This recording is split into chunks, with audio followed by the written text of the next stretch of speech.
Good afternoon guys and welcome to 5th generation hobby shop. Welcome to another quick review.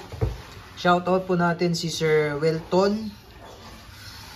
Yan, so ngayon magre-review tayo ng Crossman 2240 bolt action caliber 22 air gun pistol.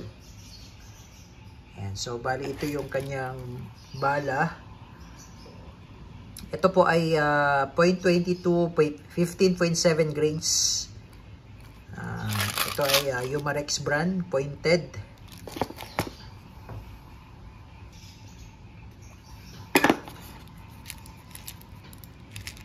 Ayan po.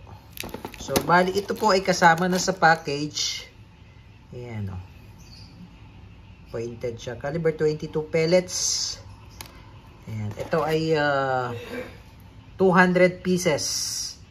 Yan, 200 pieces po yan, made in Germany. Yan, so ito naman po yung kanyang CO2 or hangin o yung propellant. Yan, ito naman ay made in Taiwan CO2 cartridge. Pop Dyno. Yan, ito yung hangin niya, 12G. Ito walang thread. Yan, so ito yung unit. Ito yung specs dito sa likod. Yan.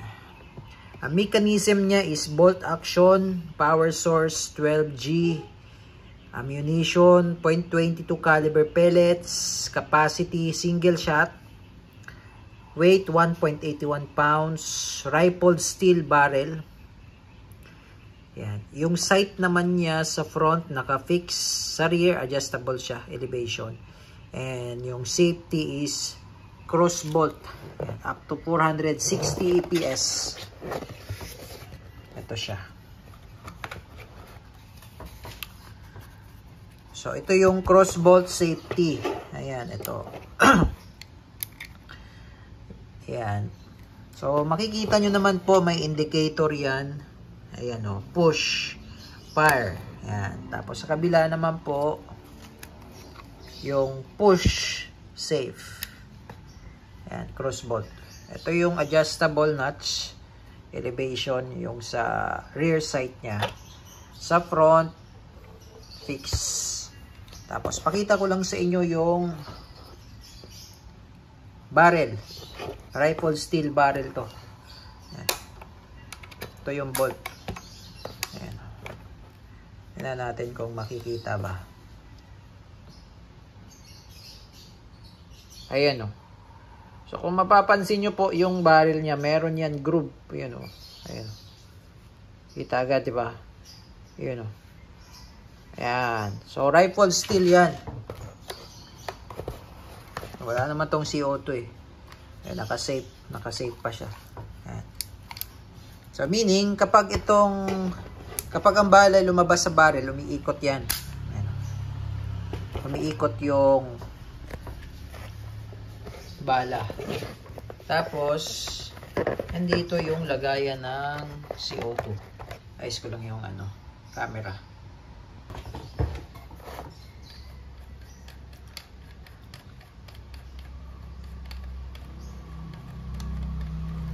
So, ito yung tube ng CO2. Dito po niloload yung CO2. Ito yung cap. Ayan. So, pakita ko lang sa inyo ulit yung barrel. Ayan o. Ayan o. Ayan, so kung makikita nyo po, meron siyang groove. Ayan, meron yan groove. Ayan, rifled steel po yan. Itong barrel na itong rifled steel. So, yun ang kagandahan sa rifled steel, accurate. At makikita nyo rin po yung bala, meron din yung groove. Yan o, may groove yan o. Ayan o, sa baba. Ayan o. Diba? May groove siya. So, accurate. Pero ito pang short range lang to kasi pistol. Okay? So ito may kasama siyang manual. Ayan, dalawang manual yan. Dalawang lingwahe po yan. So ito maglo-load tayo ng CO2. So may kasama na rin po siyang silicone oil. So pag nag-load kayo, patakan nyo po itong pinakadulo. And dulo ng CO2. Then load. Then, pitan So, gamit lang kamay po, sir. Huwag po kayong gumamit ng tools dito. Kamay lang ang panghigpit. Once na naigpitan nyo na siya, iputok nyo po ng 2 beses. Break in yun. Yan, 2 beses. 1.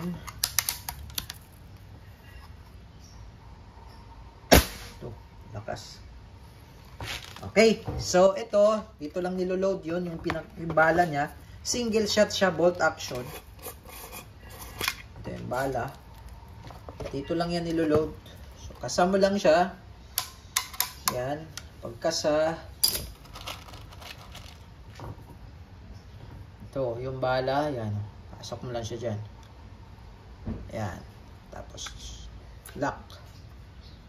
Okay. So, ready to fire. Lagay lang muna natin siya sa safe. Okay. So, testingin natin siya dito po sa lata ng Alaska Evap. Ayan. Susubukan natin dito kung tatagos ba sa lata ng Evap. Medyo makapal tong lata na to. Ayan. Alaska Evap.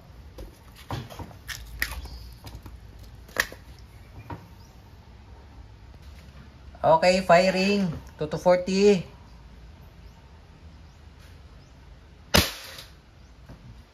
So, tingnan natin kung anong nangyari dun sa lata. So, kung mapapansin nyo yung lata halos di gumalaw, ano? Kanina. So, sa sobrang lakas, halos hindi gumalaw yung lata, pero yan, butas, oh. Tagos. Diba? So, isa pa. Dito naman sa may bandang baba. Okay, firing.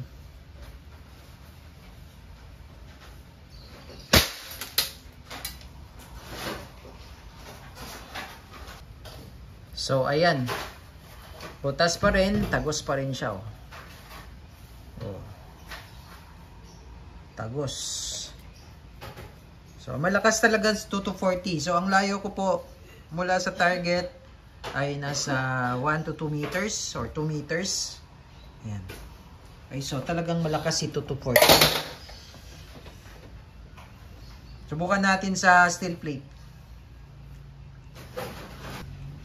So, bali 1 to 10 shots. Malakas pa po yan. Pero pag medyo paubos na yung CO2, humihina na po siya.